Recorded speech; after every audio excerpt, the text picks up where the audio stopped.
ये अभिनंदन, वंदन और स्वागत जो है मध्य प्रदेश में आकर के सीखा हूँ। आप भारत जोड़ो यात्रा के हर बैनर पे ये लिखा हुआ आप देखे होंगे। सबसे पहला बिंदु तो ये है कि आप सबके मन में भी जो है एक उत्सुकता रही होगी और हमारे मन में भी जो है यह बात थी कि जब हम दक्षिण से उत्तर की तरफ पहुँचेंगे तो इस यात्रा का स्वरूप क्या होगा, जनता इसका किस तरीके से अभिनंदन करेगी, पत्रकार साथी जो है किस तरीके से इसके बारे में रिपोर्ट करेंगे।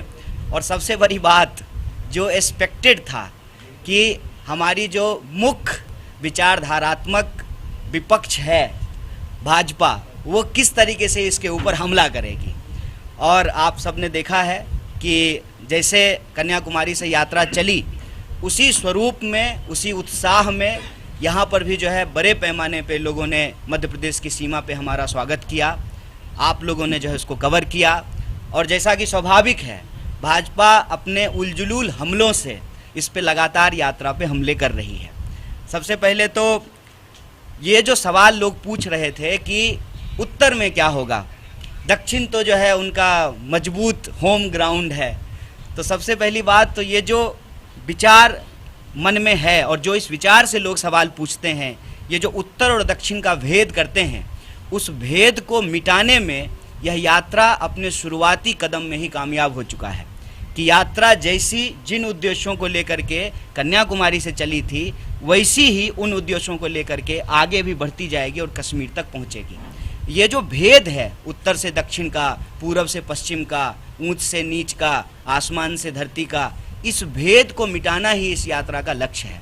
क्योंकि हम बार बार कह रहे हैं देश जमीन से जुड़ा हुआ है, लेकिन देश देश के लोगों से बनता है, देश देशवासियों से बनता है। जब देशवासी इकट्ठा रहेंगे तभी देश भी इकट्ठा रहेगा। और हम ये देख रहे हैं कि लगातार देशवासियों को आपस में विभाजित करने का, उनको बांटने का, उनके बीच में डर फैलाने का, नफरत फैलाने की एक राजनीतिक चेष्टा हो रही है। और इसी राजनीतिक चेष्टा के खिलाफ, क्योंकि हमारी ये समझदारी है कि जब हम एकजुट रहेंगे तो हम अपने बुनियादी सवालों पे बात करेंगे, रोजी रोजगार की बात करेंगे, काम की बात करेंगे, प्रगति की बात करेंगे, विकास की बात करेंगे। ये जरूरी मसलों पे बातचीत होगी और जो गैर जरूरी मसले हैं, नफरत की बात, भेद की बात, बंटवारे की बात, ये पीछे छूटेगी। और यात्रा उस उद्देश्य को लेकर के चल रही है। और जैसा पहले दिन से यात्रा पे भाजपा हमला कर रही है, कभी राहुल जी के जूते के फीते पर, कभी जो है राहुल जी के टी शर्ट पर, कभी जो है राहुल जी के साथ जो महिलाएं चलती हैं उनका हाथ पकड़ करके क्यों चल रहे हैं। अरे भाई, क्यों नहीं चलेंगे? अगर हम इस देश के वासी हैं और हम सब भारतवासी अगर आपस में भाई बहन का, बेटा और माँ का ये रिश्ता है तो क्यों नहीं हाथ पकड़ेंगे। लोग जो है सहारे को महत्व देते हैं। हमारी संस्कृति में, भारतीय संस्कृति में कहते हैं कि बेटा और बेटी जो है बुढ़ापे का सहारा होते हैं। जब देश एक संकट से गुजर रहा है, महिलाएं असुरक्षित महसूस कर रही हैं, इस देश में रहने वाले नौजवानों को लगता है कि रोजगार की सुरक्षा उनको नहीं मिल पा रही है, तो वो आकर के जो है राहुल जी का हाथ थामते हैं, राहुल जी प्यार से उनका हाथ थामते हैं। लेकिन जो अपना परिवार छोड़ करके भाग जाते हैं ना, जिम्मेदारियों से भाग जाते हैं, वो ये बात नहीं समझ सकते हैं कि जिम्मेदारी उठाना क्या होता है। अभी मैं देख रहा हूँ हाल के दिनों में एक हमला और हुआ है राहुल जी की दाढ़ी पे, और एक जो है मुख्यमंत्री ने कहा कि राहुल जी की दाढ़ी जो है वो किसी बाहर के नेता का नाम ले रहे थे, आई डोंट नो। तो मैं ये कहता हूँ कि हमारे नेता दाढ़ी कैसे रखें इसकी चिंता आप छोड़ दीजिए, आप ये बताइए कि देश के लोग गाड़ी कैसे रखें। जब 100 रुपये लीटर पेट्रोल बिकेगा तो गाड़ी कैसे रखेंगे। प्रधानमंत्री जाकर के कहते हैं चुनावी रैलियों में कि मैं गाली खाता हूँ। महोदय, जनाब, आप गाली खाते हैं, आप बताएं कि हम थाली में क्या खाएं। जब दाल 200 रुपये किलो बिकेगी और जो है लोगों को नींबू 200 रुपये किलो खरीदना पड़ेगा तो आप तो गाली से पेट भर लेंगे। देश के जो लोग हैं वो थाली में क्या रखें, इस सवाल का आप जवाब दें। बार बार जो है बुनियादी सवालों को गुमराह करने की कोशिश की जाती है। अभी मध्य प्रदेश जब यात्रा आई है तो शिवराज जी बयान दे रहे हैं, उनके मंत्री बयान दे रहे हैं, तो मुझे उनका एक पुराना बयान याद आ गया। मैं वाशिंगटन नहीं गया हूँ, मेरे पास पासपोर्ट नहीं है, लेकिन अगर मध्य प्रदेश की ये सड़कें, बुरहानपुर से हम चल रहे हैं, अगर ये वाशिंगटन की सड़क है तो बहुत घटिया है। इतना घटिया है कि आपको अलग से पाउडर लगाने की ज़रूरत नहीं है, धूल से जो है पूरा मेकअप हो जाएगा आपका। इतनी खराब सड़कें, और आप लोगों की स्थिति देखिए, लोग जो है गरीबी में जीने को विवश हैं, आदिवासियों से जो है उनका हक और अधिकार छीना जा रहा है, नौजवानों के पास रोजगार नहीं है, किसान आत्महत्या करने को विवश हैं। पीछे कई किसानों ने कहा कि सोयाबीन की खेती के चलते वो तबाह हो गए हैं, क्योंकि सोयाबीन का उनको दाम नहीं मिलता है, कपास का दाम नहीं मिल रहा है। तो ये मध्य प्रदेश के बुनियादी सवाल हैं, और भारत जोड़ो यात्रा अपने इसी पवित्र उद्देश्य को लेकर के चल रही है कि किसी भी सूरत में भारतीय राष्ट्रीय कांग्रेस ने देश को जो आज़ादी दिलाई, जो संविधान प्रदत्त अधिकार लोगों को दिलाए, वो किसी भी कीमत पे जो है छीनने नहीं देंगे। देश में नफरत नहीं फैलेगा, हम एकजुट रहेंगे, और एकजुट देश की प्रगति रोजी रोटी, कपड़ा, मकान, शिक्षा, स्वास्थ्य, सड़क, बिजली, पानी के सवाल पे होती है। इस सवाल पे सरकार की जवाबदेही तय की जाएगी। और इस यात्रा की एक खास बात है कि हम अपने मन की बात नहीं सुना रहे हैं, ये हमारी पार्टी और हमारे नेता का कैरियर का सवाल नहीं है। इस देश के अंदर 45 साल में जब सबसे ज़्यादा बेरोजगारी है तो उन नौजवानों के कैरियर का सवाल है। इसीलिए यह यात्रा जब कन्याकुमारी से चली थी तो ये भारतीय राष्ट्रीय कांग्रेस के लिए उत्सव था। अब जब यह यात्रा 2000 किलोमीटर से ज़्यादा चल चुकी है और हम सतपुरा की पहाड़ी की उस तरफ से सतपुरा की पहाड़ी के इस तरफ आ चुके हैं, तब ये यात्रा उत्सव से महोत्सव बन चुका है। इस महोत्सव में आप सब भी किसी न किसी रूप में शामिल हैं। विरोध करने के लिए ही सही, भाजपा भी इस यात्रा को लाइव देख रही है। तो इस महोत्सव में पूरे देश का भारत जोड़ो यात्रा की तरफ से स्वागत है। आप सबको एक बार पुनः धन्यवाद, शुक्रिया। ये एक शेर है कि तू इधर उधर की बात मत कर, ये बता कुनबा क्यों मिला, ये कितना कांग्रेस में कितना मौजूद है। कल का एपिसोड अशोक गहलोत और सचिन पायलट का देखा, आज एक आपके मध्य प्रदेश के मीडिया कोऑर्डिनेटर ने बीजेपी ज्वाइन कर लिया, तो ये कितना मौजूद है कांग्रेस के ऊपर। देखिए, सबसे पहली बात तो ये है कि मुझे बड़ी खुशी होती है कि पूरा देश जो है भारतीय राष्ट्रीय कांग्रेस की चिंता कर रहा है कि हमारे घर के भीतर क्या हो रहा है, हमारे किचन में क्या बन रहा है, हमारा कौन नेता क्या बोल रहा है। तो यह चिंता से हम लोग बहुत प्रसन्न हैं। लेकिन हम आश्वस्त कराना चाहते हैं आपके माध्यम से पूरे देश को, कांग्रेस पार्टी 1885 में बनी थी, इस देश की सबसे बड़ी पुरानी पार्टी है, और कई झंझावत हमने देखे हैं इधर से उधर। और जहाँ तक आप टूट और बिखराव की बात करते हैं, कई तो कांग्रेस से निकले हुए लोग मुख्यमंत्री बन के घूम रहे हैं। भाजपा के मंत्रिमंडल को देखेंगे तो कई प्रमुख मंत्री बने हुए हैं जो जब तक कांग्रेस में थे तो भाजपा उनको परिवारवादी कहती थी, भ्रष्टाचारी कहती थी। अब वो जो है मुख्यमंत्री बने हुए हैं, वहाँ जो है मंत्री बने हुए हैं। तो कांग्रेस पार्टी के लिए कोई नई बात नहीं है। जब परिवार डेमोक्रेटिक होता है ना, तो हर सदस्य को बोलने का अधिकार होता है। जब परिवार एटोक्रेटिक होता है ना, तो लोग डर से जाकर के आत्महत्या कर लेते हैं। हमारा इंटरनल मैटर है, हमारे सीनियर लीडर यहाँ मौजूद हैं, पूरा जो है नया जो है अध्यक्ष चुने गए हैं। कुछ दिन में जो है CWC का भी चुनाव होगा, CWC का गठन होगा।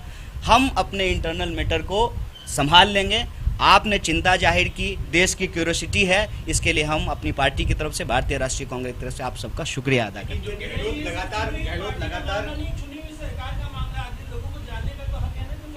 बिल्कुल हक है सर, और इसीलिए तो मैं कहता हूं जानने के हक के साथ हैं, और जानने के हक के उस स्पिरिट के साथ हैं। इसीलिए जब कांग्रेस पार्टी की सरकार थी तो राइट टू इन्फॉर्मेशन का अधिकार दिया गया देश की जनता को। बिल्कुल जानने का अधिकार है, कुछ भी बंद कमरे में जो है डिसाइड नहीं होता है। लेकिन कहता हूं कि आप हमारी पार्टी को एक परिवार के तौर पे देखिए। भेद विभेद होते हैं, बहस होता है, आप लेकिन हमारे एक्सपीरियंस पे भी भरोसा रखिए कि इतने साल से देश को चलाए हैं तो अपनी पार्टी भी चला रहे हैं। जहाँ तक विभेद का सवाल है, हम नौजवानों में एक बात होती है कि हमको जो है कई बार समस्याओं को देख करके लगता है कि इसका कोई निराकरण नहीं होगा। समस्या अपने साथ समाधान लेकर के आती है, इसका भी समाधान हो जाएगा। आप जो प्रश्न पूछ रहे हैं उस प्रश्न से तो हम इनकार नहीं कर रहे हैं। हम ये नहीं कह रहे हैं कि जो है कोई मतांतर नहीं है, मतांतर को भी स्वीकार कर रहे हैं। और मैं ये भी कह रहा हूँ कि वॉइस ऑफ डिसेंट होना ये डेमोक्रेटिक पार्टी का लक्षण है, इसको भी जो है हम प्राउडली एक्सेप्ट कर रहे हैं। जहाँ तक फैसलों की बात है उसके लिए वो बॉडी है, उसके लिए प्रेस कॉन्फ्रेंस नहीं है। इसके लिए मैं क्षमा चाह रहा हूँ। जो टोन बना था आपकी यात्रा का, जो टोन बना था, बढ़िया टोन चल रहा था, राजस्थान में जाने वाले हैं आप लोग, उससे पहले गहलोत साहब ने बम फोड़ दिया। नहीं नहीं नहीं, यूनाइट देखिए करने के लिए यात्रा है। देखिए ये सब मैं आपसे आग्रह करूंगा कि ये सब भाषा का इस्तेमाल ना करें। वो एक प्रदेश के जो है चुने हुए मुख्यमंत्री हैं, बम फोड़ दिए, ग्रहण लग गया। साहब आपके नहीं नेता नहीं को गद्दार ये नहीं वाला नहीं शब्द है क्या? आपसे मैं ये आग्रह करता हूँ कि ये प्रेस वार्ता, मैं जिस विनम्रता से आपके सवालों का जवाब दे रहा हूँ, आप भी अपनी जवाबदेही तय करें। ये प्रेस कॉन्फ्रेंस भारत जोड़ो यात्रा को लेकर के है। आप इससे संबंधित जो भी प्रश्न पूछना चाहते हैं पूछें, और बड़े धैर्य से मैं आपको जवाब दूंगा कि भारत जोड़ो यात्रा पे चुनाव के परिणाम का, पार्टी के भीतर होने वाले किसी विवाद का कोई असर नहीं पड़ेगा। जैसा मैंने आपको कहा था और हमारे साथियों ने कहा था कि दक्षिण से यात्रा को उत्तर आने दीजिए, सारी उत्सुकता समाप्त हो जाएगी। लोग यही कह रहे थे ना जब हम लोग केरल में चल रहे थे कि आप तो केरल में हैं, देखेंगे मध्य प्रदेश में क्या होगा। मध्य प्रदेश में भी लोग आ रहे हैं, अपनी बात आ रहे हैं। तो हम ये कह रहे हैं कि वैसे ही राजस्थान में भी यात्रा चलेगी, क्योंकि ये यात्रा जो है, जो मैं कह रहा हूँ, पहले भारतीय राष्ट्रीय कांग्रेस के लिए उत्सव था, अब ये देश के लिए महोत्सव बन चुका है। इसमें उस तरह के लोग शामिल होते हैं जिनका राजनीति से कोई लेना देना नहीं है, बस उनको देश की चिंता है, समाज में जिस तरह से नफरत फैल रहा है उसकी चिंता है। इसीलिए मैं आप सबसे आग्रह करता हूं कि इस यात्रा को चुनाव के साथ, पार्टी के किसी विवाद के साथ सिर्फ वहां तक सीमित मत कीजिए। इस यात्रा का एक पवित्र उद्देश्य है। मैं आपसे आग्रह कर रहा हूं कि उसकी पवित्रता, उसकी सेंटिटी को मेंटेन करके रखिए। और यह जो प्रेस वार्ता है, वो आप जब पूछ रहे हैं भारत जोड़ो यात्रा को लेकर के है, तो मैं आपके सारे संशय को दूर करता हूं कि किसी भी विवाद का इस यात्रा पे कोई असर नहीं होगा, क्योंकि यह यात्रा देश की जनता के लिए महोत्सव बन चुका है। इसमें लोग शामिल होंगे, और मैं आपको बता दूं कि लोगों के शामिल होने की जो यह सहजता है, यह जो स्वीकार्यता है, यही नेताओं को भी विवश करता है कि वो इसमें शामिल होते हैं। आप वामपंथी विचारधारा से कांग्रेस विचारधारा में आए, दोनों में से कौन सी विचारधारा को श्रेष्ठ मानते हैं? दोनों विचारधारा जो है, आप अगर विचारधारात्मक प्रश्न करेंगे तो अंतर विरोधी नहीं है। मैं आपको बता दूं, वैसे इन प्रश्न का जवाब देने का कोई मतलब नहीं है, क्योंकि ये भारत जोड़ो यात्रा का प्रेस कॉन्फ्रेंस है। अगर आप मेरे व्यक्तिगत जीवन के बारे में जानना चाहते तो हम लोग चाय पे चर्चा कर लेंगे। लेकिन मैं एक बात बता देता हूँ आपको, नगमा वाला सवाल है। एक मैं इनके प्रश्न का तो मैं आपको बता दूं कि मैं पहले भी नेहरू जी के ही संगठन से जुड़ा हुआ था, और आज भी जो है नेहरू जी की पार्टी से ही जुड़ा हुआ हूँ। यह विभेद जिनको नज़र आता है, मैं समझता हूँ उनके नज़र और नज़रिए का दोष है। कन्हैया जी, एक कर्नल है इंडियन आर्मी के, उन्होंने अशोक कुमार सिंह, उन्होंने ट्वीट किया, मैं पढ़ के आपको बता दूं ताकि नहीं, आप प्रश्न पूछ लीजिए। बहुत लोग बहुत कुछ ट्वीट करते हैं। इंग्लिश इंटरप्रेट ना हो, इसलिए मैं कह रहा हूँ। उन्होंने नगमा जी ने उनके ट्वीट को सही कहा। उन्होंने ऋचा चड्ढा ने जो आर्मी ये इससे कोई लेना देना नहीं है यार, इससे कुछ लेना देना नहीं है। सही जवाब सवाल पूछेगा। आपने सड़क की बात की, जो शासन था जब उस समय ऐसा बोला जाता था कि ऐसे ही जहाँ नींद खुल जाए समझ लो मध्य प्रदेश की सड़कें आ गई। देखिए, एक बात मैं आपको बताता हूँ कि कल प्रधानमंत्री जी भाषण दे रहे थे और उन्होंने कहा कि कांग्रेस ने गुजरात को बर्बाद कर दिया। 27 साल से गुजरात में बीजेपी की सरकार है। मध्य प्रदेश में भी तो यही स्थिति है। आप भी जो है अभी दिग्विजय सिंह जी को याद कर रहे हैं, लगातार सरकार है और जितने वादे वो हर बार सेम घोषणा पत्र जो है ईयर बदल करके आपके सामने दे देते हैं। साहब, आपसे आग्रह करते हैं कि आज समय है सत्ता के आंख में आंख डाल करके प्रश्न करने का। इसका खतरा है कि आपके घर पे भी इनकम टैक्स आ सकता है, ईडी आ सकती है, आपके मालिक जो है जेल जा सकते हैं, लेकिन ये समय उससे सवाल पूछने का है। अगर हम यही कोना कोना खेलते रहेंगे तो सही सवाल पे तो कभी पहुंच नहीं पाएंगे। अगर कांग्रेस के शासन में सारी चीज़ें सही होती, ठीक है, इसको स्वीकार कर रहे हैं आपके सामने, तो जनता को कुछ तो गलत लगा ना, हमको विपक्ष में बिठाया। लेकिन आप भी प्रश्न जो है हम ही से पूछ रहे हैं। जब 30 साल से 27 साल से जो है बीजेपी तो सरकार बने, 27 साल से सड़क नहीं बनी है। सड़क बनने में 27 साल लगता है, 30 साल लगता है। क्यों घबरा रहे हैं सर? क्या होगा, जेल चले जाएंगे तो? डरिए मत, डरने की जरूरत नहीं है। यह देश जो है गांधी का देश है, गोडसे का देश नहीं है। इसको समझिए। आज सवाल सत्ता से पूछा जाना चाहिए, और विपक्ष से जो आप सवाल पूछते हैं तो हम विपक्ष की जिम्मेवारी निभाने के लिए तैयार हैं।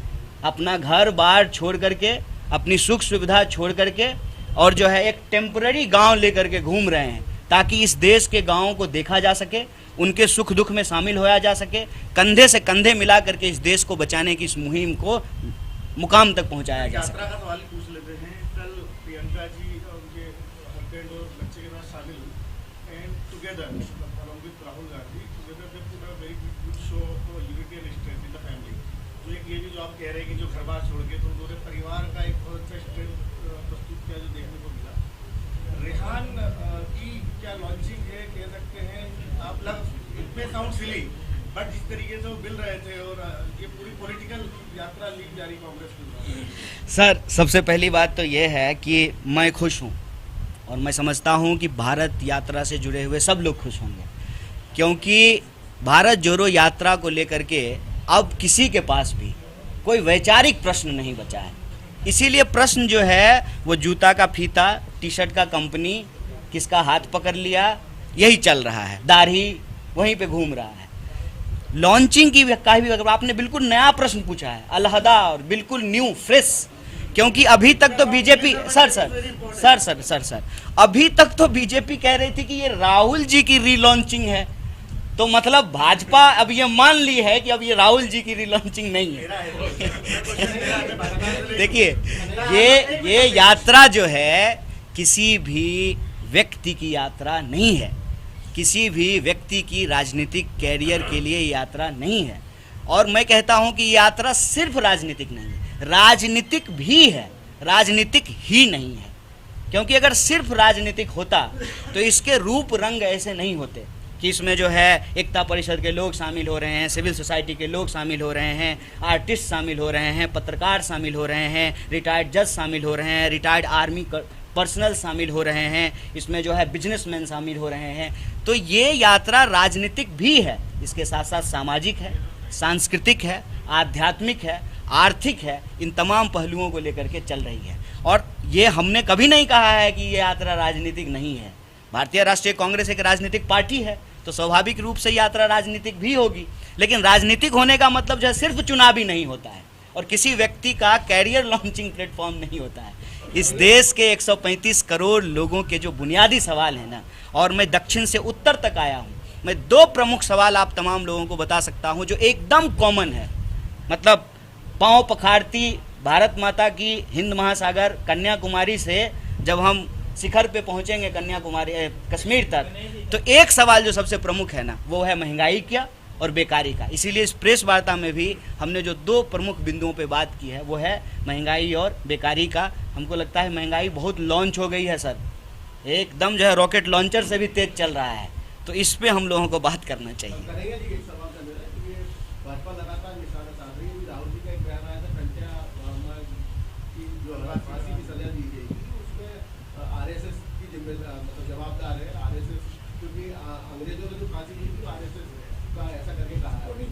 देखिए, इसमें ना एक बात मैं आपको बोल देता हूँ, वैसे सर ज़्यादा अच्छे से इसका जवाब देंगे। हमने जितना इतिहास पढ़ा है उस इतिहास में जो एक मोटी बात आप समझ सकते हैं 1942 से लेकर के 2022 तक। 1942 में जब गांधी जी के नेतृत्व में भारत छोड़ो आंदोलन हो रहा था अंग्रेज़ों के खिलाफ, तब भी आरएसएस अंग्रेज़ों के साथ थी। और आज जब राहुल गांधी जी के नेतृत्व में 2022 में भारत जोड़ो आंदोलन हो रहा है, तब भी ये लोग विचारधारात्मक तौर से देश को बांटने वाली विचारधारा के साथ खड़े हैं। कैसे? जब आप शमशान कब्रिस्तान करेंगे, जब आप समाज को उसके पहचान के आधार पर बांटेंगे, तो ये भारतीयता और उसकी संस्कृति के विरुद्ध है। क्योंकि गांधी कहते हैं, रघुपति राघव राजा राम, पतित पावन सीताराम, ईश्वर अल्लाह तेरो नाम, सबको सन्मति दे भगवान। ये मैं बस खत्म कर रहा हूँ। तो ये जो भावना है, ये भारतीयता की भावना है, और इसी भारतीयता की भावना को स्थापित करने के लिए, इसको अंग्रेज़ों की मानसिकता से, जिसको कहते हैं कॉलोनियल मेंटालिटी, उससे मुक्त कराने के लिए इस देश में संघर्ष हुए। और उस संघर्ष को के साथ जो लोग खड़ा नहीं हुए, वो देश के साथ गद्दारी किए थे। और आज जब हम रोजी रोटी की बात कर रहे हैं और जो रोजी रोजगार छीनने वाली पॉलिसी है उसके खिलाफ लड़ रहे हैं, तो जो लोग उनके साथ खड़े हैं, जो अपने दोस्त के साथ खड़े हैं, वो देश के खिलाफ खड़े नहीं हैं। किनका? विचार विचार विचार की बात हुई है। अगर आप वैसे कहेंगे तब तो बीजेपी 1980 में बनी है, तब तो बीजेपी पे तो जो है कोई विचारधारात्मक प्रश्न ही नहीं खड़ा करना चाहिए। विचार की बात है, विचार को समझेंगे कि विचार जो हैं, हम कहते हैं कि दो तरह के विचार हैं। एक गांधी का विचार है जो सबको साथ में सन्मति से ले चलने की बात कर रहे हैं, और दूसरा गोडसे की विचार है जो कह रहा है कि अगर आपका पहचान अलग है तो आप साथ नहीं रह सकते। ये विचार का प्रश्न है। सर एक बहुत छोटा और इम्पोर्टेंट आप दोनों से पूछूं, why there is a narration? आप तो बुगली मारते रहते हैं। Why there is a narration that people's having inclination towards Hindutva, Hindu Dharma or Sanatan Dharma, whatever you can call it, are liking with the BJP, not Congress. नहीं, मैं समझा नहीं आपको। नहीं, ये कह रहे हैं कि क्यों लोगों का लगाव है हिंदुत्व से। नहीं, जो हिंदुत्व और हिंदू धर्म और सनातन धर्म की तरफ जो लोग हैं वो बीजेपी को ज्यादा लाइक क्यों कर रहे हैं और करते हैं, कांग्रेस को लाइक नहीं करते? देखिए, अगर आप इस तरह से चीज़ों को देखेंगे ना, लाइक करने का क्या पैमाना है? चुनाव जीतना, यही पैमाना है ना। तो मुझे आप एक बात बताइए कि यही प्रश्न जब हमसे पूछा जाता है कि आपके लोग चले गए वहाँ, ठीक है, तो वो लोग जब यहाँ थे तब भी जीत रहे थे, और वो लोग जब वहाँ गए तो तब भी जीत रहे हैं। तो ये लाइकिंग का पैमाना क्या है? लाइकिंग का पैमाना सिर्फ और सिर्फ जो है, हम अभी चुनावी रिजल्ट को देख रहे हैं। चुनावी रिजल्ट जो है ना, लाइकिंग का पैमाना नहीं है। और इसका एक मात्र उदाहरण मैं आपको देता हूँ। लाइकिंग के आधार पर विचारधारात्मक सवाल पे तो गांधी जी और गोडसे की विचारधारा अलग अलग है, और आप जानते हैं कि ये गोडसे को मानने वाले लोग हैं। तो ये 2 अक्टूबर को गांधी के सामने फूल चढ़ाने क्यों जाते हैं? तो देश गांधी को ज़्यादा पसंद करता है कि गोडसे को? आप मुझे बस ये तय करके बता दीजिए। और माफ़ कीजिएगा, मैं बार बार कहता हूँ, हिंदू धर्म एक महान धर्म है, इसको किसी राजनीतिक विचारधारा से जोड़ करके इसको बदनाम न किया जाए। अंग्रेजी ट्रांसलेशन में लोग जो है बोल देते हैं हिंदुत्व, लेकिन ये हिंदू नहीं है, इसको समझना पड़ेगा। जैसे मैं एक एग्जाम्पल हमेशा देता हूँ, हम मर्द हैं, जरूरी नहीं है कि मर्दवादी हों। आप किसी एक जाति में पैदा हुए हैं, जरूरी नहीं है कि आप जातिवादी हो। जातिवादी होना एक नकारात्मक विचार है। किसी जाति में पैदा होना आपके हाथ में नहीं है। मसलन आप हो सकता है ब्राह्मण हो, जरूरी नहीं हो कि आप ब्राह्मणवादी होंगे। किसी भी नकारात्मक विचार को जो समेट करके चलता है और उसके आधार पे जो राजनीति करता है, उसको आप अलग कर दीजिए। और हिंदू धर्म इस देश की संस्कृति में बसी हुई है, जिसमें सहिष्णुता है, स्वीकार्यता है, बड़ों का सम्मान है, विश्व शांति की बात है, एकता की बात है। तो इसको जानबूझ करके एक किया जाता है। मैं बार बार कहता हूँ, फेयर एंड लवली का क्रीम नहीं है, मुंह में लगाने का अलग, पैर में लगाने का अलग। और अक्सर जो है हमारे ऊपर भी लोग ये सवाल उठाते हैं कि आप सॉफ्ट कर रहे हैं। कोई सॉफ्ट हार्ट नहीं कर रहे हैं। हम सर्वधर्म समभाव में भरोसा रखते हैं, हम हिंदू हैं, और इसमें जो है कोई ग्लानि की बात नहीं है, इसकी स्वीकार्यता है, ये एक बात है। लेकिन हमारा धर्म किसी भी दूसरे धर्म को मारने की, हत्या करने की, नफरत फैलाने की इजाज़त नहीं देता है, क्योंकि हम विश्व एकता और शांति की बात करने वाले लोग हैं। इसीलिए मैं बार बार कहता हूँ, प्रभु का नाम लेकर के लोग अपनी दुकान चलाते हैं, ये एक अलग बात है। और धर्म जो है उसका काम धार्मिक उपासनाओं के लिए है, प्रार्थनाओं के लिए है, पूजा के लिए, वो एक बात है। लेकिन विधानसभा चुनाव में, लोकसभा में इसका इस्तेमाल होना, ये धर्म नहीं है, ये सांप्रदायिकता है। और सांप्रदायिकता की राजनीति इस देश में आरएसएस लंबे समय से की है और भाजपा आज कर रही है। तो यही हम कह रहे हैं कि जो लोग अपने धर्म से प्यार करते हैं, सांप्रदायिकता उनके धर्म के विरुद्ध है, और उनको सांप्रदायिकता से बच करके रहना चाहिए। और उसी सांप्रदायिकता की विचार ने इस देश में सर्वधर्म की बात करने वाले बापू की हत्या कराई। इसीलिए ये कन्फ्यूजन नहीं फैलाया जाना चाहिए। इसी के आधार पर नफरत फैलाया जा रहा है, और नफरत के चलते हमारे देश के मुद्दे पीछे छूट रहे हैं। इसीलिए भारत जोड़ो का नारा है, नफरत छोड़ो, भारत जोड़ो।